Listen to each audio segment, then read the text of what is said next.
Bonjour et bienvenue dans cette nouvelle émission d'Archi Urbain L'Actu. Aujourd'hui, nous allons parler de mobilité avec l'architecte Philippe Verdussen du bureau Archi 2000. Bonjour Philippe. Bonjour Mister Emma.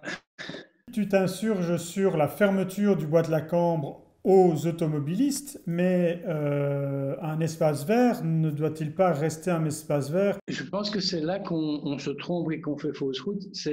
Il faut relire un excellent ouvrage qui a été publié en 89 et qui a été écrit par Xavier Duquesne, qui fait une analyse complète du bois et qui démontre que depuis son origine en 1862, Édouard Kelly, qui était l'urbaniste qui a conçu le bois, l'a conçu comme un parc public avec un réseau de voies à circulation différenciées pour les attelages, les voitures d'aujourd'hui, les cavaliers, les vélos d'aujourd'hui et les piétons. Tes bureaux sont non loin du bois de la Cambre et je pense que la fermeture du bois de la Cambre t'a fait cogiter des nuits entières. Nous sommes au cœur du bois de la Cambre, nous sommes vraiment dans le bois. Et donc, je t'avoue que ça fait déjà quelque temps que nous réfléchissons in tempore non suspecto. Fin 19, nous avons décidé, pour fêter nos 30 ans, de nous pencher sur certaines problématiques bruxelloises. Et nous trouvions, parce que nous étions sensibilisés par certains de nos collaborateurs qui venaient en vélo, en trottinette, etc., nous trouvions intéressant que la première problématique abordée soit celle de la mobilité douce et au sein du bois. Et donc, nous avions envoyé une carte de vœux à toutes nos relations sur ce, je ne sais pas si tu t'en souviens, mais je te l'ai envoyé aussi. Et, nous avions envoyé une carte de vœux sur cette problématique en disant qu'on allait se pencher là-dessus. La proposition que tu fais est de faire un chemin spécialement pour les piétons et les cyclistes, mais est-ce que si en réaménageant l'espace de circulation existant pour, pour mieux le partager, est-ce que ce n'est pas suffisant aussi? Il faudra à la fois, je dirais, réaménager et repartager de façon plus équitable l'espace au sol, mais je crois qu'il y a des endroits du bois de la Cambre, il y a des croisements trop dangereux que pour ne pas s'élever dans les airs et faire ce type de passerelle. Et je crois que ça va apporter quelque chose à ce bois. Ça a une notion très poétique. On s'élève dans les airs, on regarde, on respire, on est à la hauteur de la cime des arbres. Je crois que ça va aider et c'est un mix des deux, une réflexion sur les deux plans.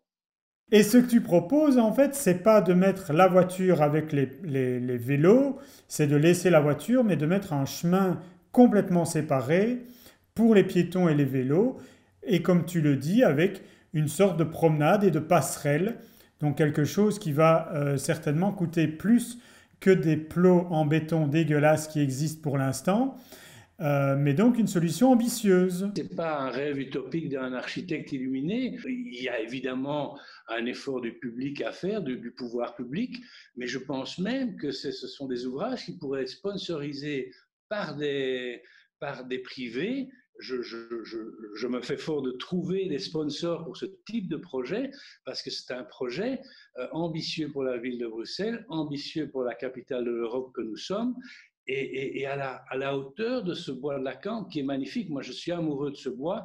On a cette chance d'avoir ce bois en plein cœur de Bruxelles, mais il ne faut pas oublier que c'est quand même un axe de pénétration. Donc j'ai bien compris que tu n'étais pas pro-vélo, anti-bagnole ou inversement, donc les deux doivent cohabiter dans une manière totalement cohérente.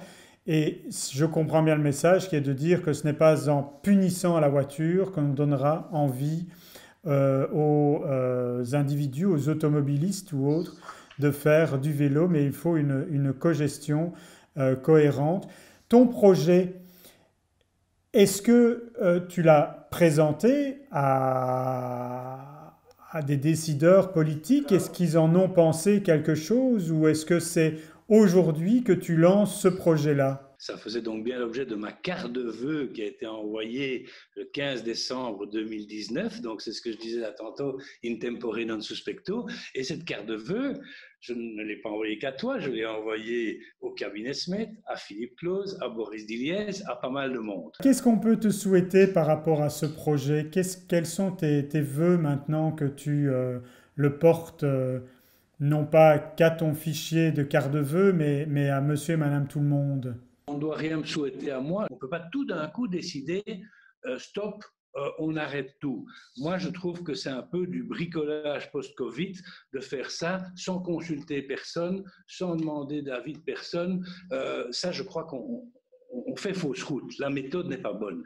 Le bois de Lacan n'est pas un problème uniquement de la ville de Bruxelles. Le bois de Lacan, c'est un problème interrégional, régional et communal qui impacte différentes communes. Il faut maintenant, si on veut sortir de ce problème, passer à une véritable concertation, discuter, voir comment on peut évoluer, mettre peut-être une équipe en place qui doit être pluridisciplinaire. Il y a des spécialistes en mobilité.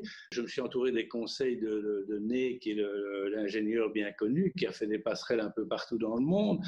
Philippe, je te remercie pour ces explications et on espère que ton initiative ouvrira le débat, en tout cas, concernant un futur meilleur partage du bois de la Cambre par ses utilisateurs, qu'ils soient piétons, cyclistes ou voitures. Merci et à bientôt dans cette émission Archi Urbain L'Actu. Merci Philippe.